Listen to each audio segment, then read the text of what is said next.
नमस्कार दोस्तों, कैसे हैं आप। उम्मीद करते हैं आप सभी अच्छे होंगे। आपका दोस्त, आपका होस्ट सुनील कुमार आपके बीच हाजिर है। जैसा मैंने आपको बताया कि ये जो फॉर्म की लास्ट डेट है यूपी ट्रिपल एस सी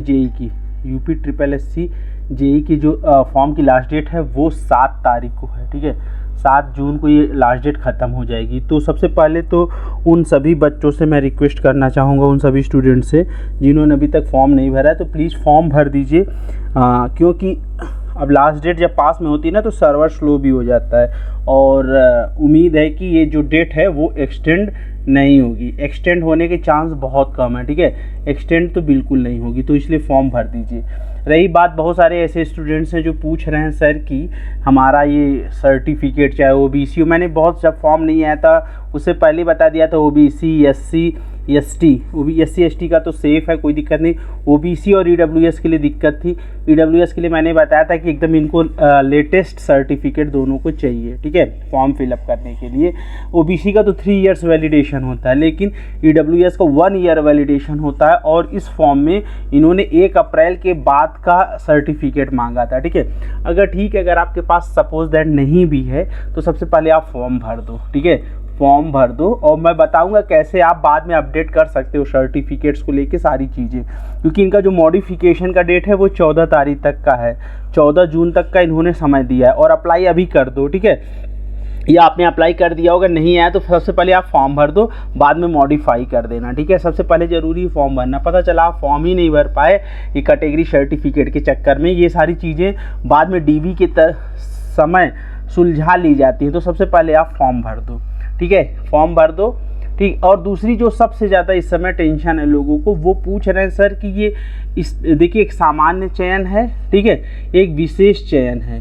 तो सामान्य चयन और विशेष चयन में क्या ही बहुत ज़्यादा मतलब इनको टेंशन हो रही है, जो कि स्पेशल पोस्ट के तहत इसमें डाला गया है। ठीक है, स्पेशल पोस्ट 829 पोस्ट बाद में डाली गई थी। जो 829 पोस्ट थी ये विशेष चयन के तहत थी, और सामान्य चयन के तहत 3187 पोस्ट है। तो इसमें डिफरेंस क्या है, जैसे आपको बता दें कि हम चलते हैं नोटिफिकेशन में, सारी चीज़ों का हम यहाँ पे खुलासा करेंगे, स्थायी और अस्थायी का भी हम खुलासा करेंगे। तो वीडियो में नए हैं तो चैनल को सब्सक्राइब कर दें और चैनल से जुड़ जाएं। हम इसी तरह की अपडेट्स आपको देते रहते हैं, जो कि एक्सक्लूसिव किसी ने भी नहीं दिया होगा अभी तक आपको ये सारी इन्फॉर्मेशन। तो जो सबसे पहले बात है कि हम स्पेशल चयन मैंने उस समय भी आपको बताया था। स्पेशल चयन में होता क्या है, जैसे ओबीसी की सीटें या एससी एसटी की सीटें, ठीक है, ये पोस्ट अगर जब फॉर्म फिलअप हुआ होगा, इससे पहले जब फॉर्म मतलब भराए गए होंगे, वैकेंसीज़ में फुलफ़िल नहीं हो पाती हैं। जो जैसे कि अब मान लीजिए सपोज दैट 1000 वैकेंसी है कहीं पे, तो इसमें कैटेगरी वाइज सीटें आरक्षित होती हैं। ठीक है, तो यानी हमारे देश में 50% से ज़्यादा आरक्षण नहीं है, तो 50% यूआर की पोस्ट हो जाएगी, और बाकी 50 में वुमेन हो गया, फिजिकल हैंडीकैप्ड हो गया, और आपका एससी एसटी ओबीसी सारी लोगों के लिए सीटें रिजर्व होती हैं। मान लीजिए ये सीटें नहीं भर पाती किसी कारणवश, ये 50% जो रिजर्व सीटें होती हैं तो उन्हें हम विशेष चयन के तहत ले आते हैं। ठीक है, तो इसी के तहत ये वैकेंसी आई है, और इसमें सिर्फ और सिर्फ ये जो पोस्ट है, देखिए ये पोस्ट है अन्य पिछड़ा वर्ग के लिए, यानी जो ओबीसी कैटेगरी के स्टूडेंट्स होंगे केवल उन्हीं का सिलेक्शन इसमें होगा। इसमें यूआर ईडब्ल्यूएस इन कैटेगरी के स्टूडेंट्स का सिलेक्शन नहीं होगा, और न ही एससी एसटी का, न ही एससी और एसटी का सिलेक्शन होगा।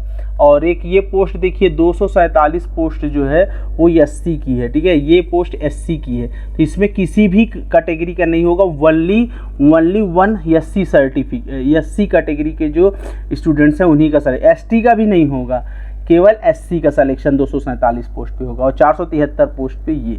ठीक है, तो ये वाला उम्मीद है कि आपको कन्फ्यूजन दूर हो गया होगा। और जैसे इसमें ये 32 पोस्ट आई हुई है ओबीसी के लिए, 6 पोस्ट यहाँ पे एसटी की है, तो यहाँ पे केवल और केवल एसटी का सिलेक्शन होगा, न कि एससी या किसी भी कैटेगरी का अदर चीज़ें। तो मुझे उम्मीद है कि आपको स्पेशल चयन और विशेष चयन का चीज़ें समझ में आ गई कि सामान्य चयन जो है उसमें सारे वर्ग के लिए ही सीटें आरक्षित हैं, जो कि आप देख रहे होंगे। सामान्य चयन जैसे ये एक सपोज दैट ये सामान्य चयन है, ये देखिए इसमें 6 सीटें, ये तो विशेष चयन ही बोलेंगे क्योंकि यहाँ सीटें आरक्षित कर दी गई हैं। लेकिन जैसे सामान्य चयन की सीटें, ये सारी स्पेशल चयन की सीटें हैं। जैसे सामान्य चयन की सीटों के लिए हम जब जाना चाहेंगे, ये जैसे है सपोज दैट ये हमारी सामान्य चयन की सीट है, तो यहाँ पे देखिए यूआर के लिए 513 पोस्ट या SC ST ये सारी चीज़ें, तो यहाँ पे सब तो अपनी कैटेगरी में आएंगे ही, साथ में ये चीज़ें सामान्य हैं, यानी ये सभी वर्ग के लिए आरक्षित हैं ये पोस्ट, ठीक है। तो ये सामान्य चयन कहलाती है, ठीक। और विशेष चयन सामान्य चयन में उम्मीद है अंतर आपको स्पष्ट हो गया होगा। तो सबसे पहले हमें फॉर्म फिलअप कर लेना है, जिन्होंने फॉर्म फिलअप नहीं किया है। नंबर ऑफ स्टूडेंट का जैसे ही RTI लगेगी, एग्ज़ाम क्या है, फॉर्म फिलअप होने के बाद 7 तारीख के बाद अगर डेट एक्सटेंड नहीं होती तो मैं RTI लगा के फटाफट पूछ लूँगा नंबर ऑफ कितने फॉर्म्स भरे जा चुके हैं। देखिए जितने भी फॉर्म भरे जा चुके हैं अभी तक जो आंकड़ा है वो 14,000 प्लस चल रहा है, और जिसमें से कुछ फॉर्म फर्जी भी हैं, ठीक है। और बहुत सारे स्टूडेंट अभी EWS के वेट कर रहे हैं फॉर्म फिलअप करने के लिए। तो ये मुझे जो उम्मीद है वो 20,000 प्लस फॉर्म पढ़ने की उम्मीद है, ठीक है। 14,000 प्लस फॉर्म पढ़ चुके हैं और 20,000 प्लस फॉर्म पढ़ने की उम्मीद है, जिसमें से 3 से 4,000 फॉर्म में भी क्या कहते हैं फेक भी हो सकते हैं। अब क्या कारण है आप सभी समझ रहे होंगे या फिर जान रहे होंगे, ठीक है। तो यानी ये मोटा मोटी मान लो 17 से 18,000 फॉर्म पढ़ सकते हैं, ये इस चीज़ का आप मोटा मोटी आंकड़ा निकाल लो। अब उसमें कितने फॉर्म जेन्युइन है कितने नहीं ये आप समझ लेना बाद में, ठीक है। तो वो सब चीज़ें RTI से तो पता चल जाएंगी। अब रही बात, देखिए 2 चीज़ें यहाँ पे एक और कन्फ्यूज़न है। फॉर्म फिलअप करते समय अगर कोई ख़ास दिक्कत नहीं आ रही है, जो सबसे बड़ी समस्या आ रही है वो है पेट को लेके। पेट के फॉर्म में बहुत सारे लोगों ने त्रुटि कर दी थी और उसकी वजह से उनको दिक्कत हो रही है फॉर्म भरने में। तो मैंने उसी समय बताया था कि आपको UPSSC के ऑफिस जाके इस चीज़ को कंफर्म कर लेना चाहिए था, पर कोई बच्चा अभी तक वहाँ गया नहीं। तो कोई बात नहीं, मैंने उन्हें कॉल किया था, उन्होंने बोला कि आप फॉर्म फिलअप कर लो। फॉर्म फिलअप करने के बाद एक उनको एफिडेविट अभी से दे देना, उनको एफिडेविट दे दो जो भी त्रुटियां हैं आपकी, ठीक है। इस फॉर्म फिलअप होने के बाद जो भी त्रुटियां हैं वो तुरंत जाके आप दे देना। मतलब जैसे ही फॉर्म फिलअप कर ले रहे हो, जो भी बंदा फॉर्म फिलअप कर ले रहा है वो ले जाके दे दो। अगर वो 14 तारीख से पहले उस चीज़ को सही कर दे रहे हैं, आप चेक करते रहो, सही कर दे रहे हैं तो आप उन त्रुटियों को एक बार देखना, मॉडिफाई करके चेक करो। अगर मॉडिफाई होने पे वो चीज़ें सही हो जा रही हैं, वो चीज़ें ऑटोमेटिक सही हो जानी, तो उसे आप सही कर लो। आपके पेट से कोई लेना देना नहीं है, ठीक है। अगर वो चीज़ें नहीं सही हो पा रही हैं तो एक एफिडेविट दे दो UPSSC में और वो सारी चीज़ें कंसीडर करा दो। जैसे कि बहुत सारे बच्चे पेट में UR के तहत एडमिशन फॉर्म भर दिए थे, अब यहाँ पे वो रियल में OBC हैं। अब जो सामान्य विशेष चयन की वैकेंसी आ गई है, अगर उनका सिलेक्शन किसी कारणवश स्पेशल चयन में नहीं हो पाएगा, क्योंकि OBC कैटेगरी में उन्हें कंसीडर नहीं किया जाएगा। हाँ, अगर वो एफिडेविट देते हैं और UPSSC उस चीज़ को एक्सेप्ट कर लेता है और उन्हें मॉडिफाई करने का मौका देता है या बाद में इस चीज़ को कंसीडर कर लेता है DV के टाइम में, तो वो ठीक है। अगर नहीं कर पाता तो फिर उन्हें एक एफिडेविट दे देना चाहिए। कंसीडर करता है तो ठीक है, नहीं करता तो भाई ये आपकी त्रुटि है, क्योंकि आपने जो भी फॉर्म भरी है उसे पूरी सावधानी से भरी है, ठीक है। वैसे जहाँ तक हमारी बात हुई थी, उन्होंने बोला ये सारी चीज़ें DV में कंसीडर कर ली जाती हैं, लेकिन ये कैटेगरी वाला कंसीडर करेंगे या नहीं, बाकी नाम, पिता का नाम, हाई स्कूल की मार्कशीट, ये सारी चीज़ें वो एफिडेविट के तहत मान जाते हैं। लेकिन कैटेगरी वाली चीज़ें उन्होंने बोला कि ये आयोग पे डिपेंड करता है। तो ये सारी चीज़ें उम्मीद है कि आपकी कन्फ्यूजन दूर हो गया होगा। एक कन्फ्यूजन बहुत सारे बच्चों को अधिमानी आहर्ता से संबंधित आ रहा है, जैसे ये वाली चीज़, तो उसमें पूछ रहे हैं इसमें क्या ही फिलअप करें। तो इसमें पूछा है कि अगर आपने आर्मी में 2 साल तक किसी भी तरीके का जॉब किया तो आपको यहाँ यस करना है। भाई दबे बहुत सारे लोग आर्मी में जॉब करते हैं, जैसे अग्निवीर योजना है, अभी तो लेटेस्ट है, लेकिन अगर इन फ्यूचर में कोई अग्निवीर योजना जुड़ता है तो वो बाद में सिविल से कर लेता है, तो वो यहाँ पे यस कर सकता है। या अभी भी कोई आर्मी से रिटायर्ड है, ठीक है, आर्मी से मतलब रिटायर है, तो वो यहाँ पे यस कर सकता है कि उसने डिप्लोमा कर रखा है। उसके बाद अगर आपके पास NCC का B ग्रेड सर्टिफिकेट है तो यहाँ पे यस कर सकते हैं। और उसके बाद अगर आपने ये ट्रेनिंग वाला क्या चीज़ है, ट्रेनिंग वाले का मतलब है कि जैसे आप डिप्लोमा कर लेते हैं, डिप्लोमा करने के उपरांत आपको 1 साल का क्या कहते हैं अप्रेंटिसशिप होती है, 1 साल की अप्रेंटिसशिप होती। अगर वो आपने किया है तो आपको वरीयता दी जाएगी। मान लीजिए वो वरीयता कब दी जाती है, जैसे सपोज दैट आपके 543 नंबर हैं, ठीक है, दूसरे के भी 543 नंबर हैं, ठीक, और दोनों का उसके बाद देखी जाती है DOB, ठीक है, DOB देखी जाती है, ठीक। DOB भी मान लीजिए लगभग एक जैसी है, सेम है, कोई बड़ा छोटा नहीं पता चल पा रहा है, तो आपको वरीयता दे दी जाएगी, क्योंकि आपके पास अधिमानी आहर्ता है, ठीक है।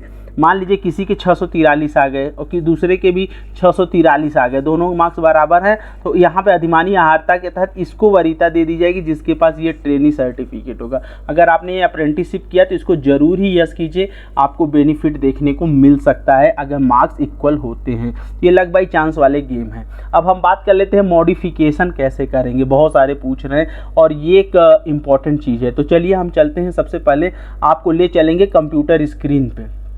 कंप्यूटर स्क्रीन पे UPSSC की वेबसाइट पे जैसे ही आएंगे, यहाँ पे देखिए आपको जैसे होम पेज पे आ जाइए, होम पेज पे देखिए यहाँ पे आइए, ऐसे ये वाली चीज़ आप कर्सर को सरका के नीचे आएंगे तो यहाँ पे चीज़ नोट कर रहे होंगे, यहाँ लिखा है मॉडिफाइड सबमिटेड एप्लीकेशन। तो आप जैसे इस पर क्लिक करोगे, हमने यहाँ पे क्लिक कर लिया। क्लिक करने के बाद आपसे यहाँ पूछ रहा है रजिस्ट्रेशन नंबर। बहुत सारे बच्चे इस चीज़ को नहीं कर पा रहे हैं, उनके लिए है कि रजिस्ट्रेशन नंबर वो आपको डालना है जो आपने, देखिए मॉडिफाई कौन करेगा, जिसने फॉर्म फिल कर लिया। अगर आपने फॉर्म फिल नहीं किया तो आप मॉडिफाई नहीं करोगे।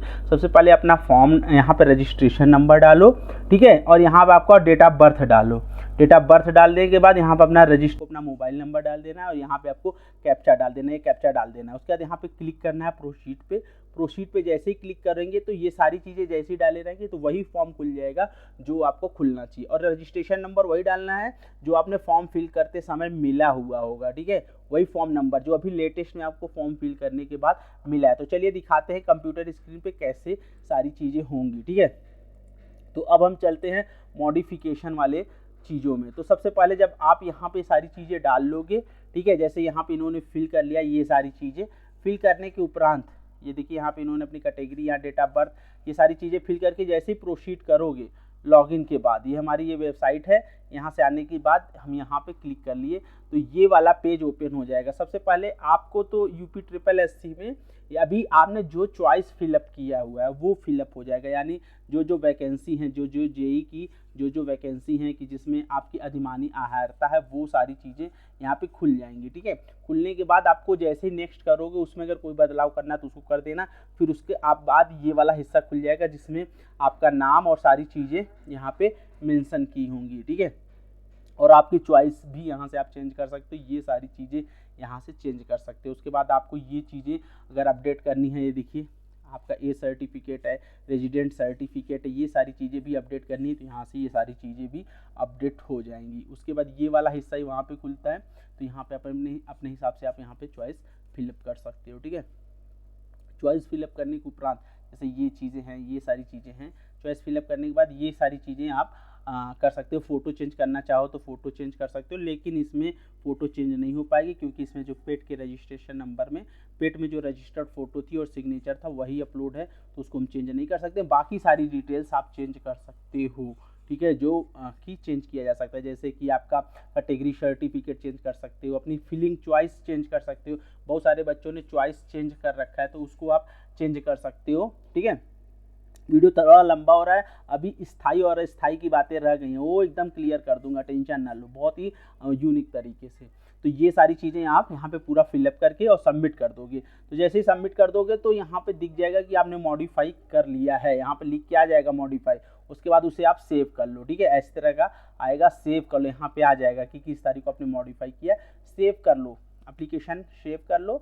और बहुत सारे स्टूडेंट पूछ रहे हैं कि कितनी बार मॉडिफाई कर सकते हैं, तो आप एक बार से ज़्यादा मॉडिफाई कर सकते हो, एक बार से ज़्यादा, यानी एक बार से ज़्यादा कितनी बार भी कर सकते हो, बट कोशिश करो यार कि एक दो बार में ही मॉडिफाई हो जाए। बार बार किसी चीज़ को मॉडिफाई करने की क्या ही ज़रूरत है, फ्री ऑफ कॉस्ट है, मॉडिफिकेशन फ्री ऑफ कॉस्ट है, किसी भी तरीके का पेमेंट नहीं देना मॉडिफिकेशन में। ये बहुत अच्छी चीज़ है, UPSSC की नहीं बहुत सारे क्या कहते हैं आयोग इसका पेमेंट लेते हैं, तो यहाँ पे तो फ्री ऑफ कॉस्ट है। तो नंबर ऑफ टाइम्स आप मॉडिफिकेशन कर सकते हो, लेकिन आप ध्यान से कर लो, इसीलिए मैं बोल रहा हूँ ना कि आपका पहले ही EWS सर्टिफिकेट OBC सर्टिफिकेट अभी नहीं है, पहले फॉर्म भर लो, बाद में आएगा तो ये चीज़ें वहाँ पे मॉडिफाई कर लेना, पुराना वाला डाल के अभी फॉर्म भर लो, बाद में मॉडिफाई कर लेना, ठीक है।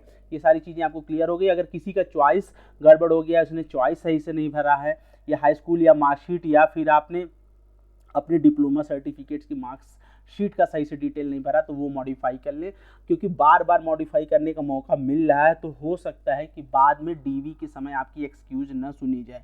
इसको बिल्कुल भी इग्नोर न कीजिएगा, मॉडिफिकेशन जरूर कर लीजिएगा। अब चलिए जो बात है, असली मुद्दा है, वो है हमारे स्थायी और अस्थायी को लेके। ये बहुत ही गंभीर मुद्दा, बहुत सारे स्टूडेंट इस चीज़ को लेके कंफ्यूज हैं और कोई भी टीचर इस चीज़ को एक्सप्लेन नहीं कर पाया अभी तक मैंने देखा है। तो जो अस्थाई और स्थाई की बात होती है, सबसे पहली बात, ये किसी भी तरीके की टेम्परेरी जॉब नहीं है, ये दोनों ही गवर्नमेंट जॉब हैं। ये सारी दोनों ही वैकेंसी में आपको परमानेंट जॉब मिलेगी, ठीक है, परमानेंट जॉब दोनों हैं, ठीक। बस फ़र्क इतना है कि जैसे कि अगर कोई सपोज दैट कि मान लीजिए कि हमारा एक डिपार्टमेंट है पीडब्ल्यूडी में, पूरे पीडब्ल्यूडी डिपार्टमेंट में 5000 लोग जॉब करते हैं, 5000 जेई की पोस्ट की ज़रूरत है। तो 5000 पोस्ट, देखिए कोई भी डिपार्टमेंट में कितने पोस्ट की ज़रूरत होती है वो सरकार के द्वारा जो है सरकार उसे एक निर्धारित कर देती है, उसका एक क्या कहते हैं बिल आता है। ऐसे नहीं कि कोई भी चीज़ें, बिल आके अप्रूव्ड होता है, अप्रूव होने के बाद वो चीज़ें चलती रहती हैं। लेकिन अब भाई ये बिल बहुत पुराने होते हैं, मान लीजिए ये 2000 का है बिल, सपोज दैट 2000 के बिल के हिसाब से पूरे पीडब्ल्यूडी में 5000 जेई की ज़रूरत है, लेकिन ये 2000 के समय की चीज़ें की ज़रूरत थी। आज 2024 चल रहा है, 2024, तो आज हमें ज़रूरत है 6000 जेई की, सपोज दैट 6000 जेई की। तो ये अभी पोस्ट क्या है, ये बिल अभी आया नहीं है, हमें अपग्रेड करने की बिल आया नहीं हुआ है। तो ये चीज़ें अब हमें रखना तो है ही, तो हम यहाँ 1000 पोस्ट की अस्थायी वैकेंसी निकाल देंगे। चीज़ें क्या है, ये अस्थायी वैकेंसी हमने इसकी निकाल दी, ठीक है, ये अस्थायी वैकेंसी निकाल दी, ठीक, अस्थायी वैकेंसी निकाल दी। और ये भी उसी तरीके से सारी सुविधाओं का उसी तरीके से लाभ लेंगे जैसे कि स्थायी, यानी कि कोई भी डिफरेंस इनके सैलरी में, इनके वेतन भत्तों में, इनकी सुख सुविधाओं में किसी भी तरीके से कोई कमी नहीं की जाएगी जैसे कि स्थायी के में नहीं की जाती, यानी दोनों ही चीज़ें इक्वलेंट हैं। और भविष्य में जैसे ही कोई नया बिल आएगा, नया बिल आता रहता है, आपको पता नहीं चलता, नया बिल आता रहता है, नया बिल आने के उपरांत ये पोस्ट जो 1000 पोस्ट बढ़ाई गई थी वो उसको इस चीज़ में इंक्लूड कर ली जाती। तो अब जो 6000 हो जाएगी पीडब्ल्यूडी की, तो ये चीज़ें आप तब स्थायी कर्मचारी बन जाओगे, ठीक है, तब आपके साथ स्थायी कर्मचारी बन जाओगे। वैसे भी यूपी में 3 साल का ग्रेस पीरियड होता है। इस ड्यूरेशन में आप किसी भी तरीके से गलत कार्य यानी चोरी अपराध या फिर किसी भी तरीके से मतलब कि डिपार्टमेंट विरोधी कार्य करते पाए गए, यानी भ्रष्टाचार या कुछ भी चीज़ पाए गए, तो आपको धक्के मार के डिपार्टमेंट से निकाल दिया जाता है। जो 3 ईयर्स ज़्यादातर यूपी SSC, यूपी PSC सभी में ग्रेस पीरियड होते हैं। किसी डिपार्टमेंट में 2 ईयर्स होता है, लेकिन ज़्यादातर डिपार्टमेंट में 3 ईयर्स का ग्रेस पीरियड होता है। तो उस ड्यूरेशन में आप किसी भी तरीके की क्राइम मत कीजिए, स्पेशली भ्रष्टाचार से रिलेटेड, ठीक है। जैसे आज पैसा लेते हुए पकड़े गए तो आपको कोई वहाँ पे जैसे प्राइवेट में धक्के मार के निकालते हैं, उसी तरह भाई धक्के मार के आपके खिलाफ जांच बैठेगी, अगर सही पाया जाएगा धक्के मार के निकाल दिया जाएगा। तो 3 साल तक, यानी वैसे तो भ्रष्टाचार ही नहीं करना चाहिए, 3 साल तक आप किसी भी तरीके का भ्रष्टाचार नहीं करिए, वरना धक्के मार के तो बाद में भी निकाल देते हैं, लेकिन 3 साल में क्या कहते हैं अधिकारी लेवल पे ही धक्के मार के निकाल देंगे, ऊपर तक जाने की जरूरत नहीं पड़ेगी। अब बात कर लेते हैं अस्थाई की। सपोज दैट ये चीज़ें परमानेंट नहीं